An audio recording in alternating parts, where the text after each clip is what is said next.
What's up everyone? URN입니다. 개념 공부 파는 것 그만하고 처음부터 6월드로 공부하라는 이유. 생판 처음 보는 내용이 많아도 자신 없어도 그래도 6월드부터 보라고 하는 이유. 뭘까요? 제가 여태껏 강조한 내용 다시 강조해 드립니다. 그리고 끝에 앵클렉스 풀 때 유용한 스킬 2가지를 알려드립니다. 짜잘한 팁이긴 한데 꽤나 유용하니까 꼭 확인해 주세요. 우선 앵클렉스는 한국이든 미국이든 간호대 나오신 분 혹은 간호대 다니고 계신 분이 준비하는 시험이잖아요. 그런 저는 기본적인 큰 틀, 개념은 이미 충분하다고 봅니다. 간호대 다녔으니까 어지간하면 개념 정리보단 바로 6월드 문제 푸는 걸 추천드립니다. 특히 미국 간호대 졸업하셨으면 걱정하지 마시고 바로 6월드 문제 풀기 돌입하세요. 개념 공부 더 한다고 문제가 더 쉬워지지 않습니다. 공부하기 전이랑 후랑 거의 똑같이 어려워요. 저는 조금 심하게 말하자면 아직 간호대 안 들어가신 분들도 앵클렉스 문제 푸는 거 가능하다고 생각합니다. 그 정도로 공부하기 전이랑 후랑 난이도 차이가 별로 없어요. 예시로 한번 설명드릴게요. 자, 당뇨, 다이어비티스가 있는 환자가 어지럼증, dizziness, 떨림, shaking, 식은땀, sweating or diaphoresis 등을 호소합니다. 무엇을 가장 먼저 해야 할까요?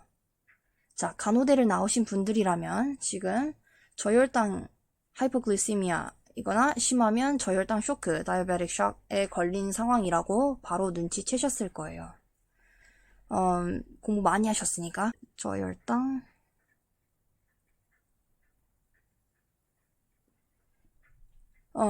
가장 먼저 첫 번째로 떠오르는 게 뭐죠? 오렌지 주스나 설탕이 든 단 음료를 좋아해야 한다. 이 생각이 가장 먼저 들 거예요. 아니면 이런 사람도 있어요. 전날에 당뇨약에 관한 공부를 완전 열심히 했단 말이에요. 이 다이어비티스라는 단어 보자마자 인슐린 종류가 다 떠올라요. rapid acting, short acting, intermediate acting, long acting 약 이름 종류별로 다 생각나고 얼마나 기다려야 작용되고 언제 효과가 떨어지고 다 알아요. 하지만 다 알아서 문제를 틀리겠죠. 자, 저혈당인 환자한테 인슐린 줬다간 되려 악영향이잖아요. 인슐린 과다 복용했을 때 당 수치를 너무 낮춰서 저혈당이 생길 수 있는 건데, 즉 과도한 인슐린이 저혈당의 원인, cause나 위험 요소, 리스크 팩터 중 하나인데 아는 내용 나왔다고 신나서 인슐린에 관한 보기만 열심히 살펴보고 있어요. 그러면 안 됩니다. 그거 다 오답이에요. 저희는 문제가 요구하는 답이 무엇인지를 잘 파악해야 합니다. 그리고 이 상황에 관한 올바른 트리트먼트는 당연히 오렌지 주스나 설탕이 든 단 음료를 환자한테 주는 겁니다. 지금 어지럽고 식은땀 난다고 호소 혹은 불평, 컴플레인 하고 있으니까 이 환자분이 말을 했어요. 즉 정신이 있는 상태겠죠? 지금 초킹이나 음료가 기도, 에어웨이로 잘못 넘어갈 걱정을 할 필요 없으니 당연히 주스 마시라고 해도 괜찮습니다. 하지만 이것도 오답이에요. 지금 문제에서 뭘 요구하고 있죠? 무엇을 가장 먼저 해야 하나를 묻고 있습니다. 에드파이 중에서 가장 먼저 해야 하는 게 뭐죠? 어세스먼트를 해야 합니다. 난 이미 어지럼증, 떨림, 식은땀 있다고 문제에 나와 있는데 이거 다 어세스먼트 아니냐. 난 이미 어세스먼트 했으니까 이제 해결책을 찾으려고 한 건데. 맞습니다. 분명 어세스먼트가 맞는데 incomplete. 아직 덜 끝난 어세스먼트입니다. 자, 내가 이 행동을 했을 때 무슨 결과가 나올까? 상상을 해보세요. 가지고 있는 지식을 다 내려놓고 상식선에서 생각해 봅니다. 지금 환자가 땀 흘리고 어지러워하고 쉐이키하고 분명 문제가 있는데 무슨 문제가 있지? 무슨 문제가 있는지 파악을 먼저 해봐야겠는데? 해서 당뇨 환자니까 혈당부터 재봐야 하는 겁니다. 글루코미터를 사용해서 확실히 혈당이 몇인지 확인해 봐야 합니다. 지금 상식적으로 생각해 봤을 때, 환자가 지금 더워서 땀을 흘리고 있거나, 추워서 몸을 떨고 있을 수도 있잖아요? 지금 이 정도는 간호 공부 안 해본 일반인도 이해할 수 있는 부분입니다.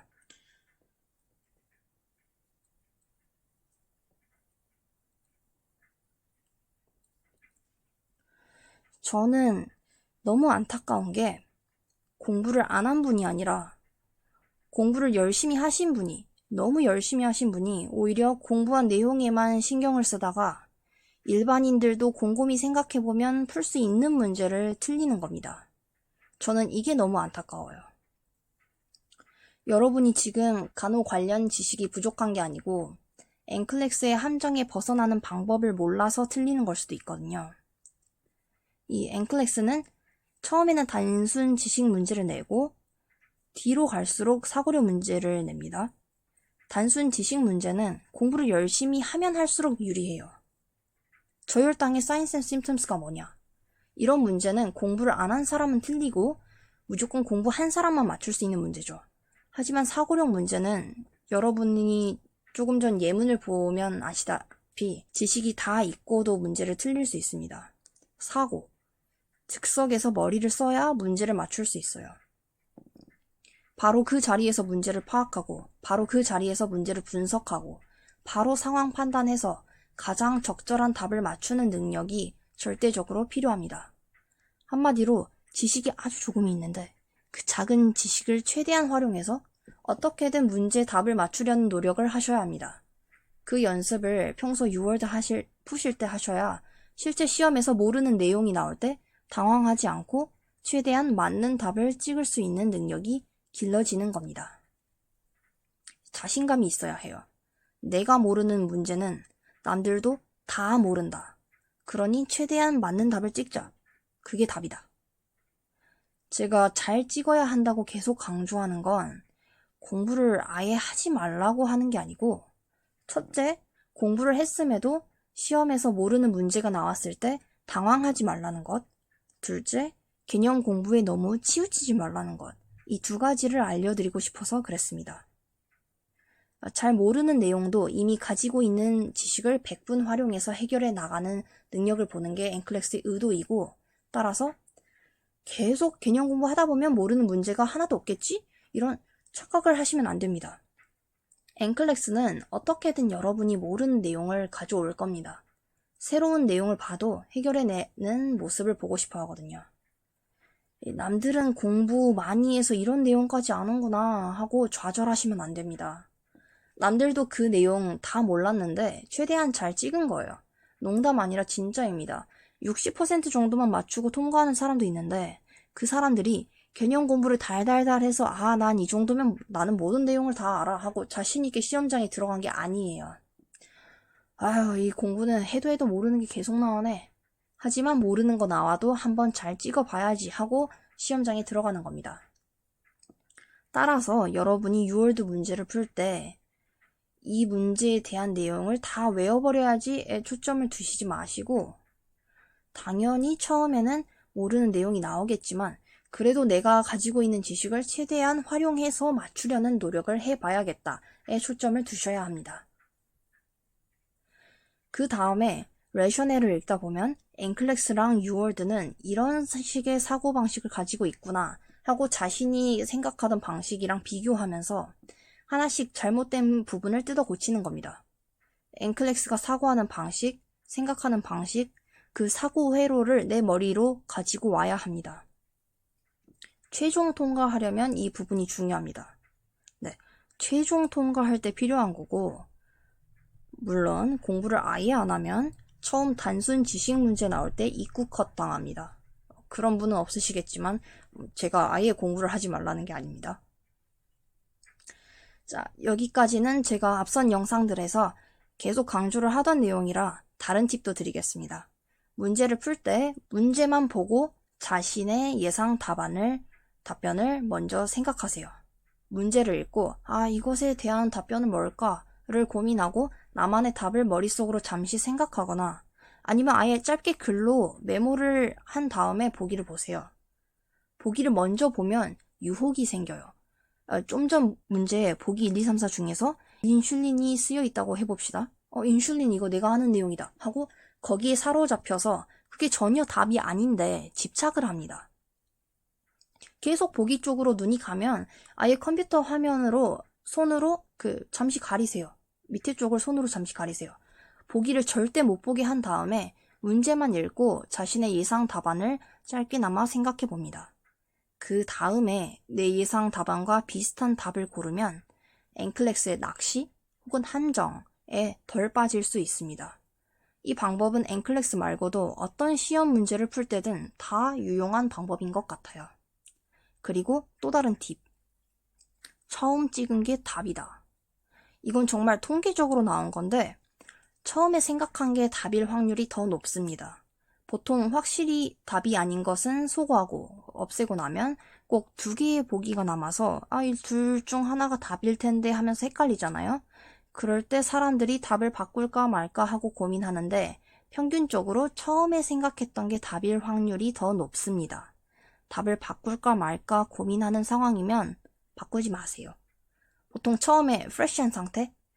딱 처음에 문제를 봤던 상황에서는 확신을 가지고 답변을 고르는데 문제를 읽고 고민하다 보면 나중에는 이런저런 고민하다 머리가 복잡해져서 엔클렉스가 던진 함정이 걸려 들어가요. 그래서 이것도 답이 될 수 있지 않나 하고 오답을 정당화시키다가 결국 틀린 답을 선택하게 됩니다. 어떤 대단한 사람이 이걸 진짜 통계로 냈어요. 처음 답을 클릭하고 다른 답으로 바꿨을 때 답을 맞출 확률을 수치화 시켰는데 답을 안 바꾸는 게 정답일 확률이 더 높았답니다. 그래서 저도 이건 너무 확실하게 내가 처음에 잘못 생각했다. 완전 잘못 생각했다 하고 진짜 확실한 경우가 아니고서는 조금 찜찜해도 처음에 선택한 답을 그대로 답으로 뒀습니다. 애매한 경우에는 처음에 생각했던 답이 답일 경우가 더 높아요. 바꿀까 말까 할 때는 바꾸지 마세요. 오늘 내용 정리하면 3가지입니다. 첫 번째, 모르는 문제가 나와도 찍는 연습을 하자. 내가 모르는 문제는 남들도 모른다. 누가 더 논리적으로 잘 찍냐의 차이다. 즉, 엔클렉스의 사고방식을 가지자. 두 번째, 문제만 읽고 나의 답을 먼저 생각해보자. 내 답과 일치하는 보기를 골라야지 보기를 보고 내 답변이 휘둘리면 안 된다. 세 번째, 바꿀까 말까 할 땐 바꾸지 말자. 애매할 땐 처음 고른 게 답이다. Now you can be your RN, URN 이었습니다. 감사합니다.